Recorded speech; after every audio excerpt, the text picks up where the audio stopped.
Assalamu alaikum. Welcome to Future Learn School. Today we are going to perform a minor practical from second year chemistry which is preparation of iodoform. सबसे पहले हम इस practical की apparatus check कर लेते हैं। यहाँ पे आप देख सकते हैं apparatus है आपके पास। apparatus के सेटिंग में हमने यहाँ पे 3 डिफरेंट सेटिंग्स की हुई हैं। सबसे पहले आप देख लीजिए कि हमारे पास जो apparatus हमारे पास यूज़ होगा वो कौन कौन सा है। आपको सामने नज़र आ रहा है एक आयरन स्टैंड जो है वो हमारे पास आयरन स्टैंड होगा जिसके साथ हमने अपने जो भी राउंड बॉटम फ्लास्क है उसको अटैच करना है। आयरन स्टैंड है, आयरन स्टैंड के साथ क्लैंप अटैच है, क्लैंप के साथ हमारे पास एक गोल जो है वो ग्लास स्ट्रक्चर अटैच है, इसको हम कहते हैं round bottom flask. Round bottom flask के नीचे आप देख सकते हैं एक बड़ा बीकर है जिसमें पानी फिल हुआ हुआ है। इस बीकर को हम कहेंगे जिसमें पानी फिल हुआ हुआ है, we will call it a water bath. इसके ऊपर आप देख सकते हैं कि थर्मामीटर अटैच है। ये पूरी सेटिंग है जहाँ पे हमने आयोडोफॉर्म की प्रिपरेशन करनी है।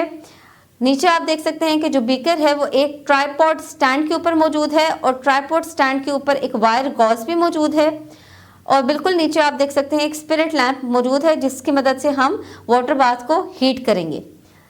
आगे आप देख सकते हैं कि हमारे पास फिल्ट्रेशन के लिए हमने एक और जो है सेटअप यूज़ किया है। उसमें आप देख सकते हैं कि एक ट्राइपॉड स्टैंड है, उसके ऊपर आपके पास कॉनिकल फ्लास्क है। कॉनिकल फ्लास्क के अंदर हमने फिल्टर पेपर को रखा हुआ है और ट्राइपॉड स्टैंड के बिल्कुल नीचे आपके पास एक और छोटा बीकर मौजूद है। साथ ही हमारे पास स्टरर मौजूद है जो मैंने साइड टेबल पे अटैच रखा है। जब हम एक्सपेरिमेंट परफॉर्म करेंगे तो ये स्टरर जो है हमारे पास आप देख सकते हैं कि वो यूज़ होगा फॉर स्टरिंग पर्पसेस। नेक्स्ट हम देख लेते हैं केमिकल्स की तरफ।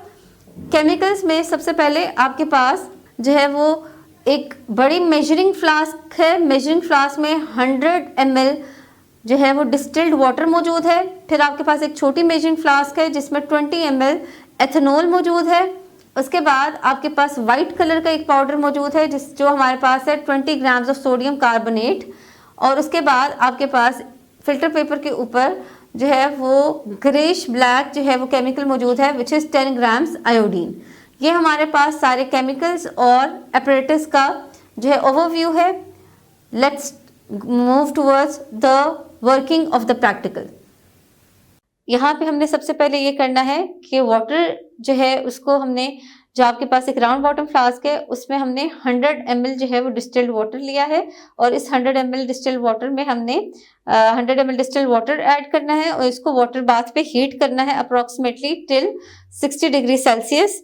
अब इसमें हमने जो है 20 ग्राम जो है सोडियम कार्बोनेट के ऐड करने हैं। यहाँ आप देख सकते हैं ये आपके पास 20 ग्राम सोडियम कार्बोनेट है। 20 ग्राम सोडियम कार्बोनेट को हम ऐड करेंगे फ्रॉम द टॉप और इस सोल्यूशन को हम जो है इसका टेम्परेचर जो है वो रीच करने देंगे 60 डिग्री सेल्सियस तक। तो ये सबसे पहले मैंने इसको ऐड किया।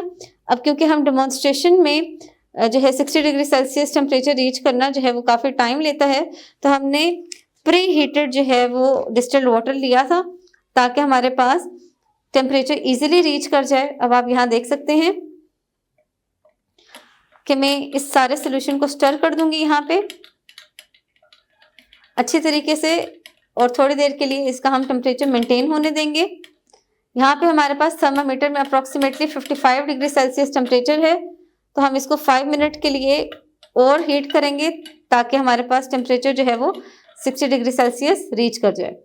अब क्योंकि हमारे पास टेम्परेचर रेंज है वो हमारे पास within 55 to 60 degree Celsius है। अब हमने करना ये है कि इसमें हमने 20 ml एथेनॉल ये हमने अलग किया हुआ था 20 ml एथेनॉल को ऐड करना है।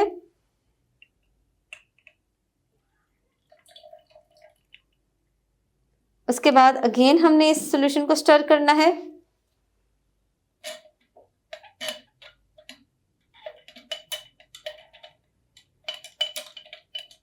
स्टरिंग के बाद हमने कुछ देर के लिए इस सॉल्यूशन को अपना जो टेम्परेचर है वो हमने रीच करने देना है। उसके बाद we have to add a few crystals of iodine. यहाँ पे आप देख सकते हैं कि हमारे पास आयोडीन मौजूद है, इसके फ्यू क्रिस्टल्स हमने ऐड करने हैं।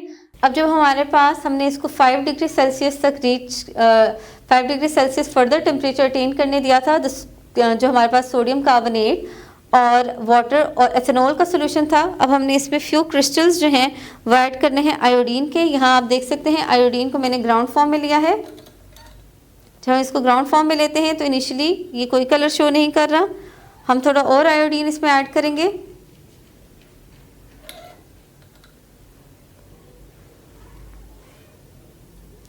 और इसको हीट करेंगे। जब हम इसको हीट करेंगे तो इसकी हमने फर्दर स्टरिंग करनी है। अब आप जब स्टरिंग करेंगे तो आप देखेंगे कि यहाँ पे हमारे पास लाइट ब्राउन कलर जो है वो अपीयर होगा।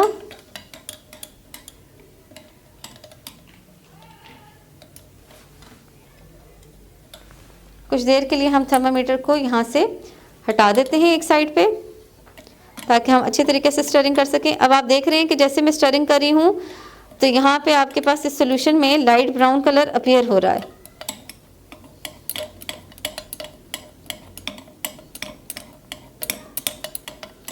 इसी तरीके से हमने फर्दर सोल्यूशन को ऐड करना है और पिंच बाय पिंच हमने इसमें जो है आयोडीन को ऐड करते जाना है।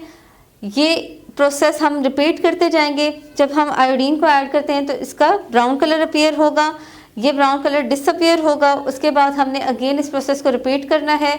जब हम पिंच बाय पिंच जो है इसको आयोडीन को ऐड करेंगे तो एक ऐसी स्टेज आ जाएगी जहाँ पे हमारे पास परसिस्टेंट ब्राउन कलर अटेन हो जाता है। उस स्टेज पे हमने उस सोल्यूशन को सेटल डाउन होने देना है और जब हम उस सोल्यूशन को सेटल डाउन होने देते हैं तो हमारे पास एक परसिस्टेंट ब्राउन कलर आपके पास ओवरऑल सोल्यूशन में अपीयर होता है।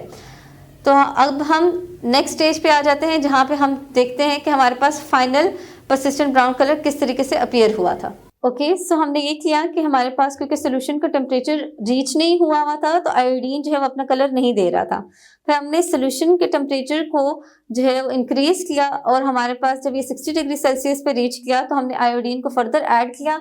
जब हम आयोडीन को पिंच बाय पिंच ऐड करते हैं तो आयोडीन का कलर जो है वो हमारे पास आयोडीन लाइट ब्राउन कलर देता है और उसके बाद कुछ देर बाद वो कलर डिस्चार्ज हो जाता है।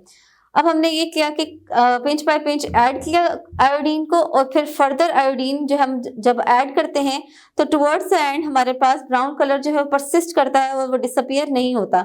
ये वो पॉइंट है जहाँ पे आयोडीन का रिएक्शन सोडियम कार्बोनेट के साथ कंप्लीट हो गया है और आप देख सकते हैं कि जो कलर है वो आपके पास रिटेन है। इसका मतलब है कि इस पॉइंट पे आपके पास प्रेसिपिटेशन होगी। अब हमने करना यह है कि इस सोल्यूशन को फर्दर थोड़ा सा और हीट करना है ताकि हमारे पास फर्दर जो भी प्रेसिपिटेशन होनी है वो हो जाए। जब हमारे पास ये प्रेसिपिटेशन हो जाएगी तो उसके बाद हमने स्पिरिट लैम्प को रिमूव करके इस सोल्यूशन को कूल डाउन होने के लिए रख देना है ताकि हमारे पास कंप्लीट प्रेसिपिटेशन हो जाए। फिर आपके पास जो ये सोल्यूशन है इसको हमने फिल्ट्रेशन एपरेटस की मदद से फिल्टर करना है।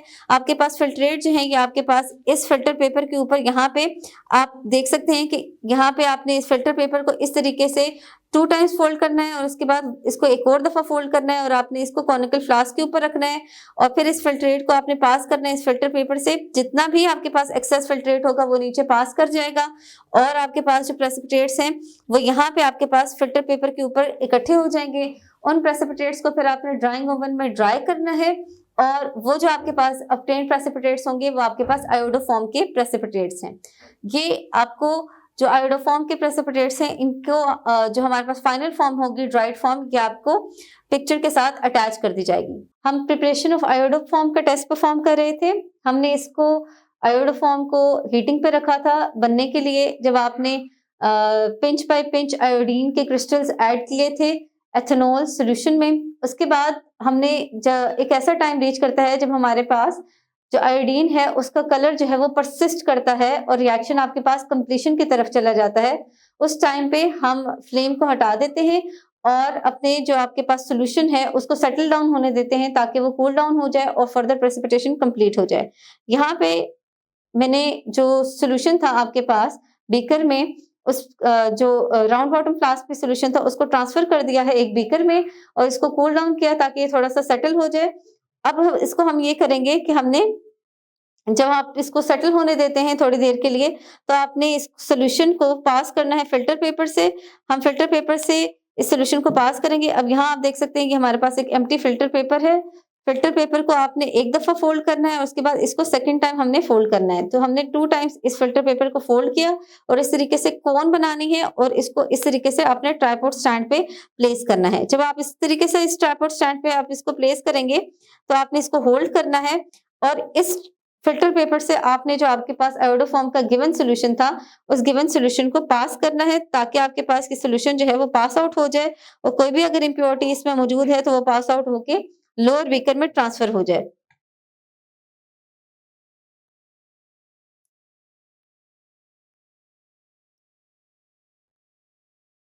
इसी तरीके से आपने वन बाय वन पास करना है इस सॉल्यूशन को। जब आप इस सॉल्यूशन को पास करते हैं तो सारा का सारा फिल्ट्रेट आपके पास फ़िल्टर आउट हो जाएगा। इस फिल्ट्रेट को आपने ओवरनाइट रख देना है कूल डाउन होने के लिए और आपने जब इसको हम कूल डाउन करेंगे तो इसमें से क्रिस्टल फॉर्मेशन होगी जो आपके पास आयोडोफॉर्म बन जाएँगे।